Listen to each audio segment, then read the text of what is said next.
আসসালামু আলাইকুম, কি অবস্থা সবার? এখন আমি কই আছি বলেন? এখন আমি আছি আমাদের পার্কিং এ। আপনাদের আজকে বাইক দেখাবো যে আমাদের কোম্পানিতে বর্তমানে কতগুলো বাইক আছে।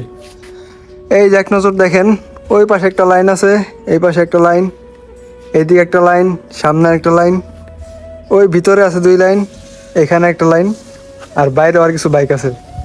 তো আমি যখন প্রথমে এখানে আসছিলাম মানে এই কোম্পানিতে, তখন আপনারা আমার ভিডিওতে হয়তো দেখছেন 20-25টা বাইকের মতো ছিল।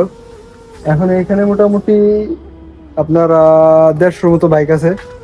আরো কয়েকজন আছে ডিউটিতে, কারণ সব বাইক যখন আসে এখান দিয়ে বেরো যায়, এখানেও জায়গা থাকে না, কিন্তু এখন এখানেও জায়গা আছে।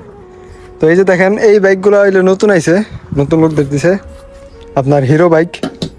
একদম এগুলো সব 0 কিলোমিটার, সব নতুন বাইক একদম। দেখেন, লাল আর কালো সবই এগুলো হচ্ছে নতুন। আর আমাদের আগে দিছিল হইলো বক্সার। এই যে আপনাদের বক্সারগুলো দেখাই, এই যে বক্সারগুলা, এগুলো আমাদের আগে দিছিল, এই যে বক্সার। আর এই যেগুলো হচ্ছে সব নতুন গাড়ি আসছে দেখেন হোন্ডার। আর এই পাশ দিয়ে সামনে সব হচ্ছে বক্সার। তো এখন হচ্ছে আমাদের কোম্পানির অনেক লোক হয়ে গেছে। আপনাদের যে ভিতরে দেখাই, এটা নতুন করা হয়েছে, এটা একটা রুম আসলো। মানে হচ্ছে বাইক এখানে জায়গা হয় না, ওইটা তো পুরো ভরে আছে। দেখেন কয়টা, একটা দুইটা তিনটা চারটা লাইন করা হয়েছে, বাইরে একটা লাইন করা হয়েছে, 5টা। আর এখানে তো বাইক রাখা হয়তো, এর ফলে কি তো গেট দিয়ে বেরোনো যেত না। তো এর জন্য এই রুমটা ভাঙ্গা এখানে ভিতরে গাড়ি রাখার জায়গা করছে। তো আজকে থেকে মানে পার্কিংটা শুরু হয়েছে ভিতরের। এই যে দেখেন, এই যে এই যে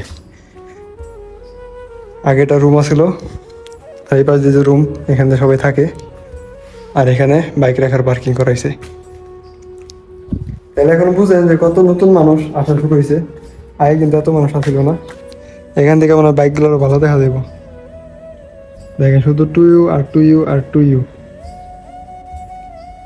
এখন বুঝতে পারছেন যে কেন অর্ডার পাইতেছি না।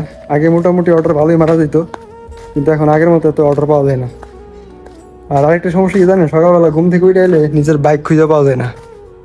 কারণ সব বাইক তো একরকম, নিজের বাইক খুঁজে পেতে একটু সমস্যা। কিন্তু এই বাইকগুলো, এই যে নতুন বাইকগুলো যেগুলো দিছে, এটি একটু ভালো। কারণ সামনের আপনার ডিস্ক ব্রেক, পিস হচ্ছে ডাম ব্রেক। আর আমাকে এই যে বক্সারগুলো দিছে কই গেল, টিভিএস আছে কয়েকটা, আবার কয়েকটা চায়না বাইকও আছে। এই যে মাঝখানে চায়না বাইক আনছিল, পরে বাইকের কোয়ালিটি ভালো না, এর জন্য চেঞ্জ করে দিছে, মানে ওই হন্ডাগুলো আনাইছে। আর যে আমাকে বক্সার, এগুলোর মধ্যে ডিস্ক ব্রেক নাই, কিন্তু বক্সার গাড়ি একটু মজবুত আছে হন্ডা গাড়ি থেকে। তো এই হচ্ছে মোটামুটি আমার আপাতত পরিস্থিতি। তো মোটামুটি এখানে 150-র মতো হন্ডা আছে আপাতত। আর অনেকজন আছে ডিউটিতে, আছে বাইরে আছে। তো ওনারা তো আপাতত এখানে নাই, থাকলে এই দিক দিয়ে সব বেটা জায়গা। আর আমাদের আরেকটা ক্যাম্প আছে, ওইটা সম্ভবত দাম্মামের দিকে। ওইখানেও মোটামুটি 50-60টার মতো গাড়ি আছে। তো এত লোক হয়ে গেছে টুইতে, এখন মানে আমাকে অর্ডার পাইতে সমস্যা হয়ে যাচ্ছে।